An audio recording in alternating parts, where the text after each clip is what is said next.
Bak sinetron stripping, konflik rumah tangga Yama Carlos dan Arvita Dwi Putri tak kunjung berakhir. Sempat happy ending kala ribut-ribut 4 tahun silam, nyatanya prahara rumah tangga mereka menyimpan bom waktu dan meledak dahsyat pada bulan Maret lalu. Yama meradang karena Arvita yang membawa kabur putra kesayangannya diduga tinggal seatap dengan pria yang diklaim Yama sebagai selingkuhan istrinya. Benarkah Yama juga menuding Arvita bekerja sama dengan pihak developer perumahan tempat tinggalnya untuk mengusirnya dari rumah KPR yang tak pernah dibayar sejak Arvita meninggalkan rumah itu? Benarkah selama 5 tahun pernikahan, Arvita yang berprofesi sebagai pramugari rela menjadi tulang punggung keluarga sekaligus menyediakan tempat tinggal dan membayar hutang-hutang Yama? Sama seperti Yama Carlos dan Arvita Dwi Putri, rumah tangga Natasha Rizky dan Desta Mahendra juga berada di tubir perceraian. Mediasi di Pengadilan Agama Jakarta Selatan berujung buntu. Selama 1 dekade bersatu memintal tali perkawinan, mengapa baru sekarang perbedaan visi dan misi dipermasalahkan Desta dan juga Natasha? Adakah pihak ketiga yang memprovokasi keputusan mereka untuk bercerai? Bersama saya, Maria Andromeda, kita akan mengupas tuntas perseteruan Yama Carlos dengan Arvita Dwi Putri serta sejumlah fakta baru di balik sidang cerai Desta Mahendra dan Natasha Rizky yang tengah ditangani Pengadilan Agama Jakarta Selatan. Pemirsa, inilah berita artis ternama Barista. Tante culik aku dong, ku nggak mau malam minggu cuman bengong. Tante ajak dugem dong. Mati lampu ya sayang, seperti mati lampu. Cintaku tanpamu ya sayang, bagai malam tiada berlalu.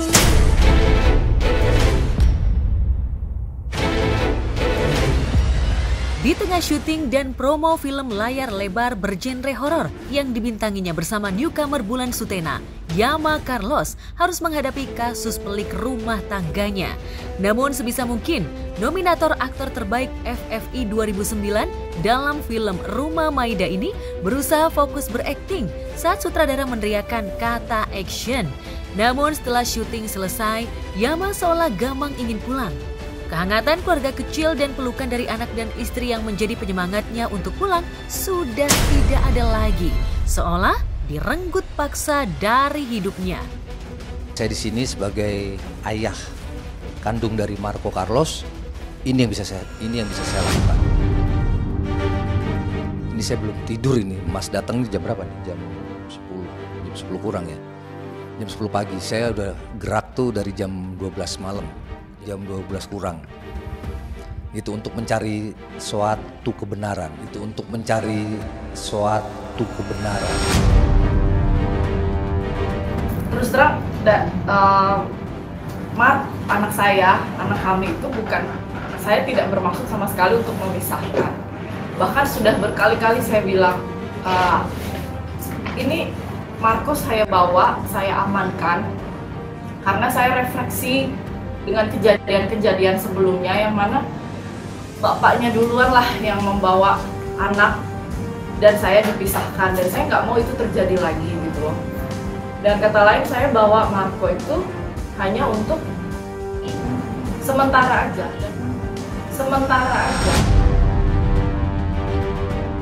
Kalau yang sebelumnya memang saya tidak mau. Karena Marco. Iya. Karena Marco.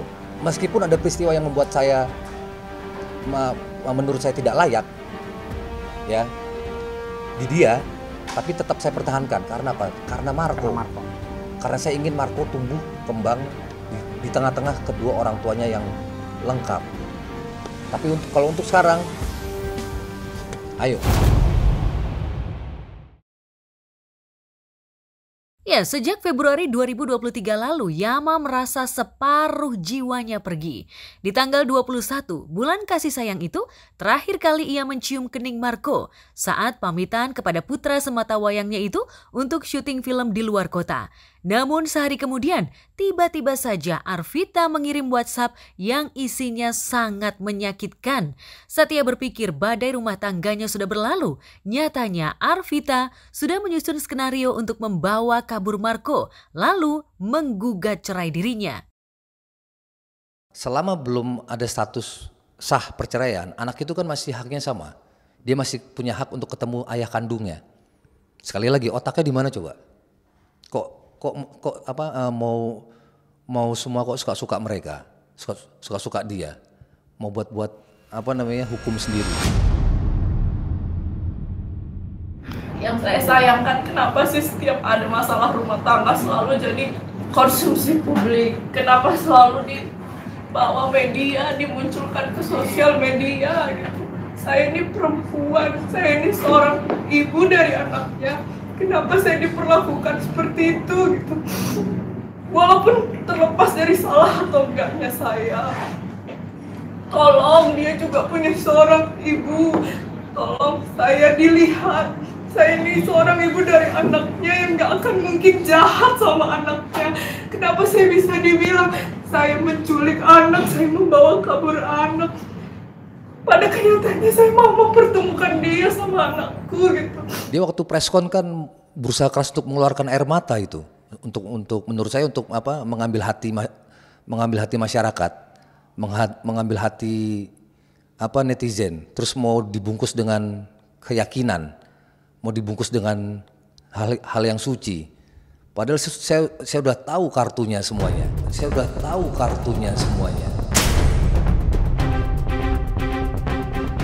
Merasa dihianati, Yama membela diri. Ia sempat gamang pilih cerai baik-baik atau mengumbar aib keluarga untuk memperjuangkan hak-haknya sebagai ayah sekaligus suami.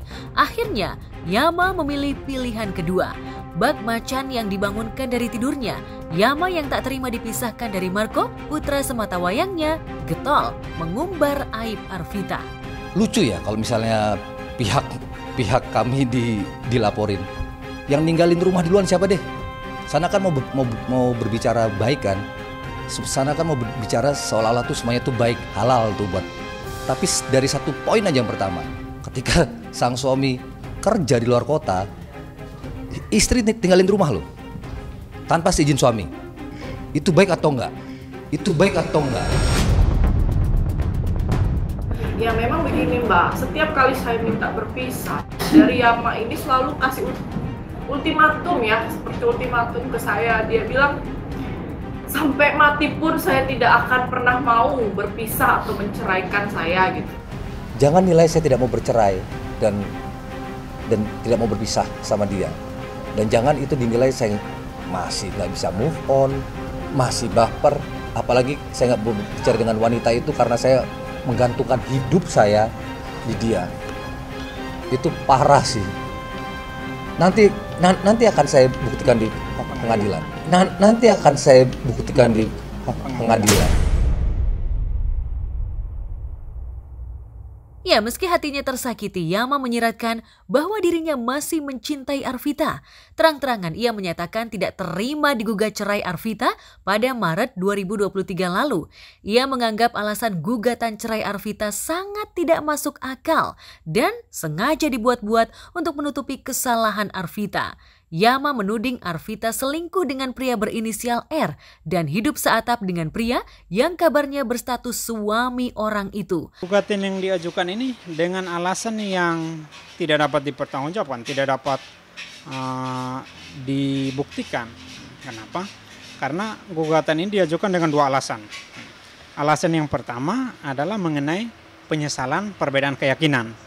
Alasan yang kedua, karena hubungan rumah tangga ini diekspos oleh media massa.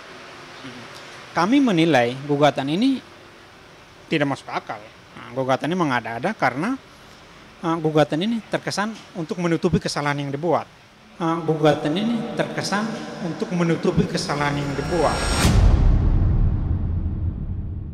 Hak asuh anak jatuh ke ibu.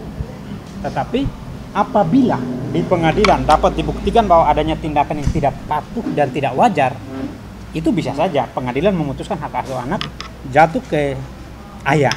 Nah sekarang mengenai tindakan yang tidak patuh dan tidak wajar yang sedang dilakukan dan terus-menerus dilakukan oleh seorang ibu yang bernama Arvita, itu sedang kami buktikan. Kami buktikannya apa? Kami buktikannya melalui persidangan, bukan melalui media massa, bukan melalui media sosial apalagi.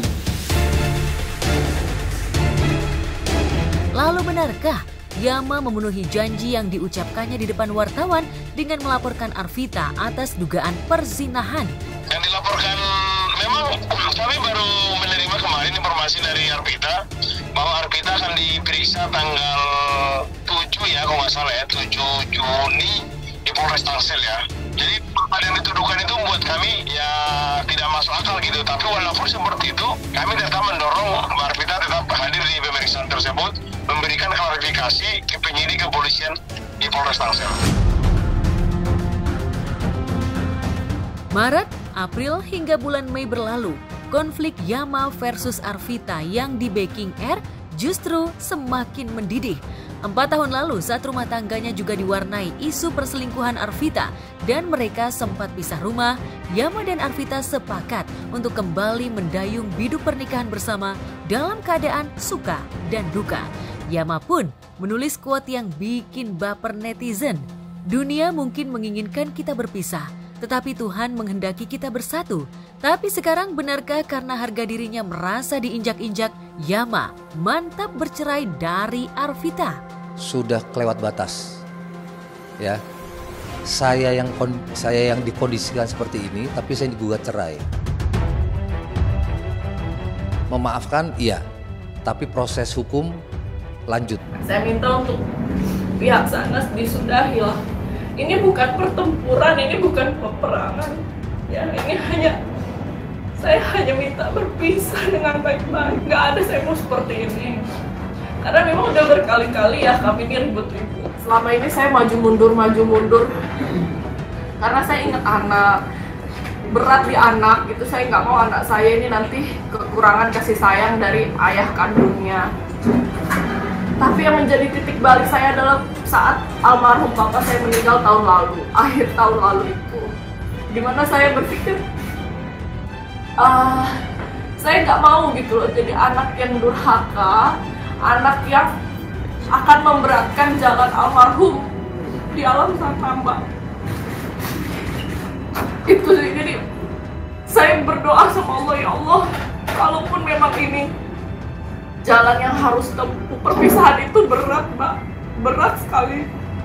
Ngebayangin anak saya udah gak sama bapaknya lagi seperti biasa di rumah.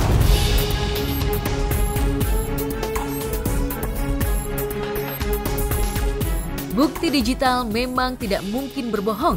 Pernikahan Yama dan Arvita sudah rapuh sejak awal. Arvita yang mengaku menikah dengan Yama tanpa restu dari ayahnya dinilai labil dalam mempertahankan prinsip dan keputusan yang dipilihnya. Setelah buah cintanya bersama Yama lahir dan kini berusia 6 tahun, Arvita baru mempermasalahkan jurang perbedaan yang semakin melebar di antara dirinya dengan Yama. Di satu sisi, Arvita merasa Tuhan yang Maha membolak-balikan hati telah memberikan petunjuk paripurna. Di sisi lain, Yama merasa Arvita bersikap seperti orang munafik. Bukankah jika sudah tidak cinta atau merasa tidak bisa bersatu lagi dengan alasan apapun, Arvita bisa minta cerai baik-baik tanpa memisahkan Yama dari Marco? Saya yakin bapak dari anak saya ini adalah orang yang baik, adalah anak Tuhan. Saya tahu hatinya dia itu baik karena saya sudah hidup bertahun-tahun sama Yama Carlos. Saya tahu dia orang baik, tapi kenapa dia bisa seperti ini? Mungkin dugaan saya ada beberapa oknum yang mencoba menghasut beliau untuk mengambil cara yang tidak baik seperti ini gitu. Padahal banyak teman-teman baiknya dia sendiri yang udah bilang ke saya juga ya, dan mencoba untuk menjadi jembatan antara saya sama Yama. Padahal ini simple banget loh seharusnya. Kalaupun memang ada yang tidak dia suka atau dia menurut dia itu saya salah, silahkan. Tapi ada tempatnya.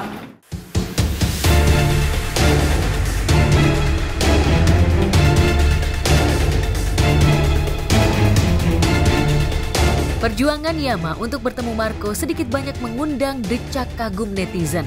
Banyak yang mendukung Yama untuk terus semangat mencari keberadaan Marco. Beberapa waktu lalu Yama merasa diberi harapan palsu oleh pihak Arvita untuk bertemu Marco. Ia sudah mendatangi apartemen di kawasan Cibubur dan memenuhi syarat yang diajukan istrinya. Namun Arvita tak juga mempertemukan Yama dengan darah dagingnya sendiri. Si perempuan itu dan pihak sana tidak memberikan saya akses. Dari saya dikawal security, maksudnya bukan dikawal, tapi didampingi. Karena kan saya harus menghormati tempat ini. Sampai chief security-nya ketok pintu ke kamar si perempuan, itu nggak dibukain. Padahal tujuan saya cuma satu, saya nggak mau ngapa-ngapain, saya cuma pengen ketemu anak saya. Mau meluk aja, nggak mau ngapa-ngapain. Yang udah mereka tahan selama 3 bulan mereka ya, bukan hanya si perempuan itu, tapi mereka yang kau suruh beli pampers tengah-tengah malam, dikasih akses bertemu anak kandung saya, tapi saya ayah kandungnya nggak kau kasih akses. Ini saya udah di sini berjam-jam ini, buka pintu, saya mau ketemu anak saya, mau meluk Marco, tapi yang kau suruh beli pampers, kau kasih akses. Ini saya belum nyebut nama nih. Dia teriak-teriak di media mau punya niat baik, tapi itu kan niat baik versi dia kan bersyarat. Saya nggak mau ada syarat. Itu anak saya kok. Arvita sendiri tidak pernah mempersulit. Permasalahannya klien kami itu sangat trauma ya. Takutnya kalau dipertemukan nanti malah Arvita sendiri nanti yang tidak dikasih akses untuk bertemu dengan anaknya seperti yang sudah gitu. Sudah berkali-kali saya bilang, ini Marco saya bawa, saya amankan karena saya refleksi dengan kejadian-kejadian sebelumnya yang mana bapaknya duluan lah yang membawa anak dan saya dipisahkan, dan saya nggak mau itu terjadi lagi gitu loh. Masa saya harus menjelaskan ke masyarakat? Karena kesal dipingpong Arvita terkait masalah anak, Yama melaporkan Arvita dan pria berinisial R atas dugaan perlakuan salah terhadap anak. Laporan itu dibuat lantaran Arvita yang berprofesi sebagai pramugari dan jarang berada di rumah, tega menyerahkan Marco kepada orang yang bukan keluarganya. Lantas sejauh mana perkembangan laporan Yama itu? Yang kami laporkan di sini adalah perlakuan salah terhadap anak. Klien saya tidak menginginkan anaknya ini jatuh ke orang lain, ke ayah lain yang bukan ayah biologis, bukan ayah kandung.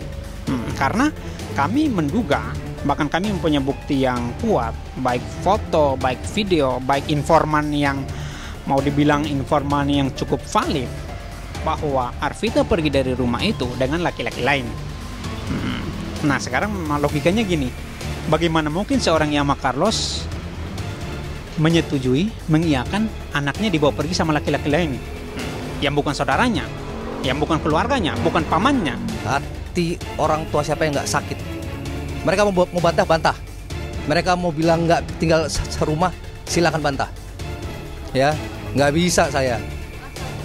Dan ini nih, semoga Bu Nur nonton nih. Ya, Bu Nur tuh ART saya yang kerja sama saya udah 2 tahunan. Ketika perempuan itu bawa anak saya keluar dari rumah, Bu Nur itu selalu nempel di Marco. Itu Bu Nur, dia selama kerja sama saya yang saya perhatiin, dia sembayangnya cukup rajin. Jadi logika saya, orang yang sembayangnya rajin tidak ada alasan lain untuk tidak berkata jujur. Dia harus jujur. Dia tahu, Bu Nur itu tahu tuh. Bu Nur itu tahu tuh, kehidupan mereka tuh tahu itu. Ngapain Marco suruh manggil laki-laki itu Dedi? Sudah dipisahkan dari anak, Yama harus kembali menelan pil pahit, terusir dari rumah yang ditempatinya. Akhir Mei lalu, developer perumahan sudah memberi peringatan terakhir agar dirinya meninggalkan rumah berstatus KPR yang sejak bulan Maret tidak dibayar oleh Arvita. Pihak Arvita mengaku rumah itu dibeli secara kredit dari DP yang dikeluarkan oleh Arvita. Arvita pula lah yang membayar cicilan rumah itu sejak 4 tahun lalu. Lantas benarkah Yama ngontrak di dekat rumah lamanya untuk menanti kepulangan Arvita dan Marco? Seperti inilah penelusuran tim Star Pro di kawasan tempat Yama Carlos tinggal.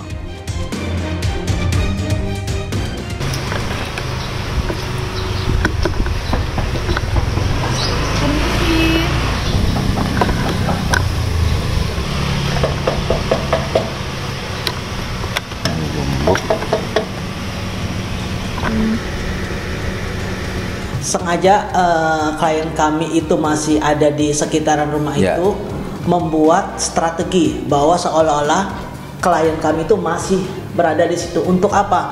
Untuk mengetahui keberadaan anaknya klien saya ini, Marco. Memang betul pihak developer itu mengirim surat dan isi surat itu mengkosongkan segera saudara klien kami agar tidak tinggal di situ lagi.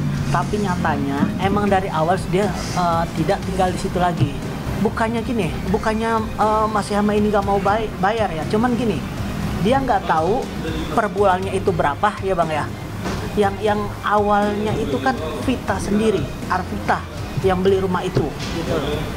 Dia mau menanyakan nih sebenarnya menanyakan bahwa prosesnya itu setelah dibayarkan itu bagaimana gitu. Dan apabila kalau rumah itu dibeli oleh pihak ketiga itu bagaimana juga, intinya gitu. Intinya kalau untuk klien kami ini tidak mempermasalahkan gitu. Tapi emang itu rumah atas nama siapa? Atas nama Vita. Saya udah nggak tinggal di situ lagi. Udah nggak tinggal di situ lagi kan. Kalaupun pihak sana bilang saya masih berkeliaran di situ, ya kan berkeliaran. Saya ada di situ kan bebas saja kan. Cuman saya tidur udah nggak di situ lagi. Kalau saya ada tempat sendiri itu per bulan April. Di tempat yang baru itu ada buktinya per bulan April. Tak cuma soal tempat tinggal, dalam Instagramnya, Arvita juga sempat menyindir Yama untuk segera membayar utang-utangnya. Lalu benarkah selama 7 tahun pernikahan, Arvita yang lebih banyak menafkahi keluarga? Ketika itu muncul di dalam Betura, itu teman-temanku, bahkan istri temanku tuh nge-DM aku, ngechat aku, ya apa-apaan sih? Ada ya suami istri utang-utangan. Apa namanya pinjam-pinjam itu ada. Cuman kalau gimana kalau utang piutang, kalau kita berbicara utang piutang resmi itu kan harus ada sesuatu yang mewakili bahwa itu resmi kan. Entah apa itu bentuknya kan. Cuman ya udahlah, itu saya nggak mau nanggapi lebih jauh karena udah keluar jalur. Tahu aja kalau dia nggak punya duit nggak apa-apa. Saya tidak pernah dikasih nafkah khusus sebagai istri. Kalau informasi dari Marvita selama dari bulan Februari nggak pernah. Bahkan sebelumnya juga nggak pernah sebenarnya. Oh, sudah putus ya nafkahnya? Ya, tapi kalau nggak salah ya memang pernah setelah perpisahan secara rancang lah bahasanya ya dari Februari itu. Iya. Yama pernah memberikan uang 1.500.000 lah. Informasinya ditransfer ke Arvita. Di pengadilan tim kami ini akan menjabarkan apa sih arti nafkah itu ya Bang ya? Betul. Sampai sejauh mana tuh arti nafkah itu tuh? Definisi nafkah tuh sesempit uang dan harta kah? Atau Kemewahan? Ternyata lebih luas dari itu. Tanggal 8 Juni mendatang, kubu Yama dan Arvita akan kembali berjibaku di Pengadilan Negeri Tangerang Selatan. Dalam sidang beragendakan pembacaan replik itu, kubu Yama akan menjawab materi pokok yang digugat Arvita. Kalau sidang selanjutnya tanggal 8 Juni itu agenda replik dari penggugat di Pengadilan Negeri Tangerang. Kalau untuk mengenai Polres, kami percayakan sepenuhnya. Polisi punya SOP tersendiri, bagaimana teknis pemanggilan, mengenai jadwal pemanggilan. Kami percaya sepenuhnya ke pihak Polres Tangerang Selatan. Kita juga menggugat balik dengan gugatan rekonvensi, yaitu meminta majelis hakim agar semoga gugatan kita itu diterima, karena saya memperkuat bukti. Saya bisa mempertanggungjawabkan bukti-bukti tersebut. Bukti-buktinya apa nanti saya akan tunjukkan setelah pembuktian.